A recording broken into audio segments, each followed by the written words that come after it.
28 বছর পর ডাকসু নির্বাচন হচ্ছে এই বিষয়ে আমি অত্যন্ত আনন্দিত এবং আশাবাদী।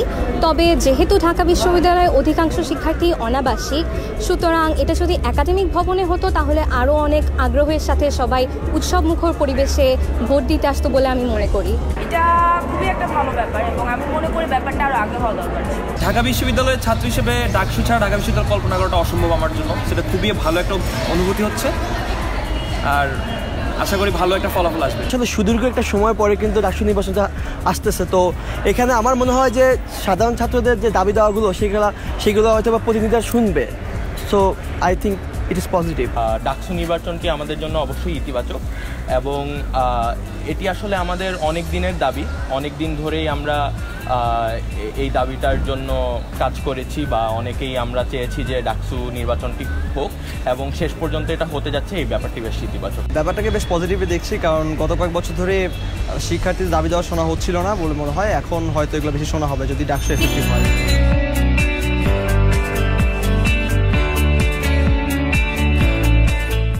ঢাকা বিশ্ববিদ্যালয়ের অর্থনৈতিক কাঠামো অর্থাৎ ক্যাম্পাসে রিক্সা ভাড়া নিয়ন্ত্রণ থেকে শুরু করে আবাসন অথবা খাদ্যের ক্ষেত্রে অর্থ বরাদ্দ পর্যন্ত সকল কিছুতেই ডাকসু অবদান রাখতে পারে বলে আমি মনে করি। এটা আসলে নির্ভর করে আমরা কতটুকু স্বচ্ছ একটি নির্বাচন দেখতে পাবো। এটা আমাদের দায়িত্ব যে আমরা অ্যাক্টিভলি পার্টিসিপেশনের মাধ্যমে এই নির্বাচনটাকে সফল করতে পারি, তবেই আমি আশাবাদী হতে পারবো ডাকসু নির্বাচনের ব্যাপারে। প্রথমত ডাকসু যেটা করবে সেটা হচ্ছে রাজনৈতিক সংস্কারটা আমি আশা করি করবে।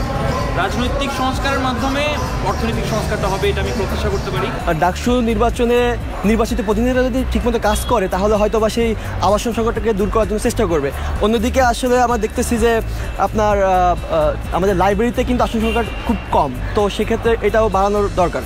আমরা ডাকসু বলতে বুঝি যে ছাত্রদের প্রতিনিধিত্ব, যেহেতু ছাত্রদের দ্বারা নির্বাচিত হয়ে আমরা আমাদের নিজেদের প্রতিনিধিত্ব সৃষ্টি করে নিচ্ছি, সেহেতু আমরা আশা করতে পারি যে যখন এরকম ইকোনমিক পলিসিস হবে যেখানে আমাদের প্রশাসন আমাদের কাছ থেকে অর্থনৈতিক কোনো কোঅপারেশন দাবি করে, সেক্ষেত্রে আমরা আশা করতে পারি যে ডাকসু যেহেতু তারা ছাত্রদের প্রতিনিধি, তারা সেক্ষেত্রে প্রশাসনের সাথে ছাত্রদের একটা সরাসরি দায়বদ্ধতার জায়গা তৈরি করবে এবং একটা জবাবদিহিতার জায়গা তৈরি করবে। হ্যাঁ, আমরা জানি যে বিশ্ববিদ্যালয় আসলে প্রচলিত সমাজের প্রতিচ্ছবি নয়, সুতরাং প্রচলিত সমাজের অর্থনৈতিক কাঠামো পরিবর্তনে ডাকসু নেতৃত্ব বা ডাকসুর যে গঠনতন্ত্র সেই অনুযায়ী ডাকসু আসলে প্রচলিত সমাজ কাঠামোর বিরোধিতার জায়গা থেকে এই কাঠামোর পরিবর্তনে খুব ইতিবাচক একটা ভূমিকা রাখতে পারে।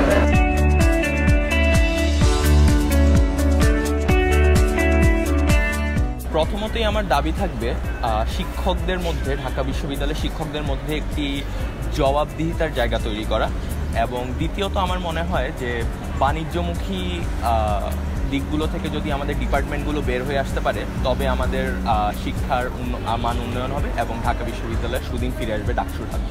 আমি দাবি করতে চাই যাতে ফার্স্ট ইয়ারের ছাত্রদেরকে হলে কষ্ট করে বারান্দায় না থাকা লাগে। কয়েকদিন আগে যেটা দেখলাম ভিডিওগুলোতে, তারপর কিছু কিছু রুটে বাসের অভাব আছে যে কারণে ছাত্রদের আসা যাওয়াতে অনেক কষ্ট হয়, সেই ব্যাপারে কিছু সমাধান চাই।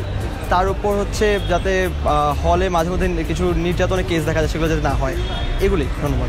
ডাকসু প্রতিনিধির কাছে দাবির কোনো শেষ নেই। এখন যেহেতু এত বছর পরে একটা প্রতিনিধিত্বের আমরা জায়গা পাচ্ছি, সেহেতু আমরা অনেক দাবি জানাতে পারি। যেমন আমি পার্সোনালি যেটা মনে করি সেটা হচ্ছে যে আমাদের সেন্ট্রাল লাইব্রেরি সংস্কার দরকার। যেহেতু সেন্ট্রাল লাইব্রেরি দোতলা, সেহেতু এখানে সব ছাত্রছাত্রীদের পড়ার জায়গা থাকে না, এবং বিশেষ করে যারা বিশেষের জন্য পড়ে তাদের মানে একটা প্রায়োরিটি থাকে লাইব্রেরিতে জায়গা দেওয়ার।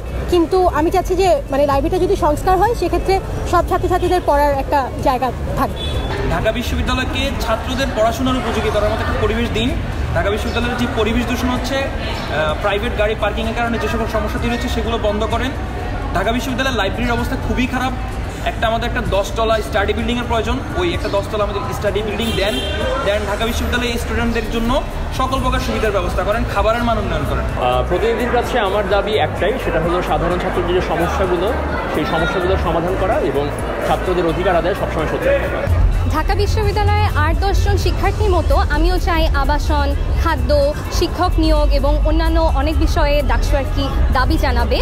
তবে আমি একজন নারী শিক্ষার্থী হিসেবে চাই যে মেয়েদের হলে রাত 12টা পর্যন্ত অন্তত গেটটা খোলা থাকবে, যাতে তারা সহশিক্ষা কার্যক্রম সহ অন্যান্য বিষয়ে অংশগ্রহণ করতে পারে। 28 বছর একটা অনেক লম্বা সময়, আমাদের অনেক দাবি দেওয়া জমে গেছে এই সময়টাতে। ডাকসু মেইন উদ্দেশ্যটা হওয়া উচিত আমাদের দাবি দাওয়াগুলো ঠিকভাবে সংগ্রহ করে সেগুলোকে প্রপারলি এক্সিকিউট করা।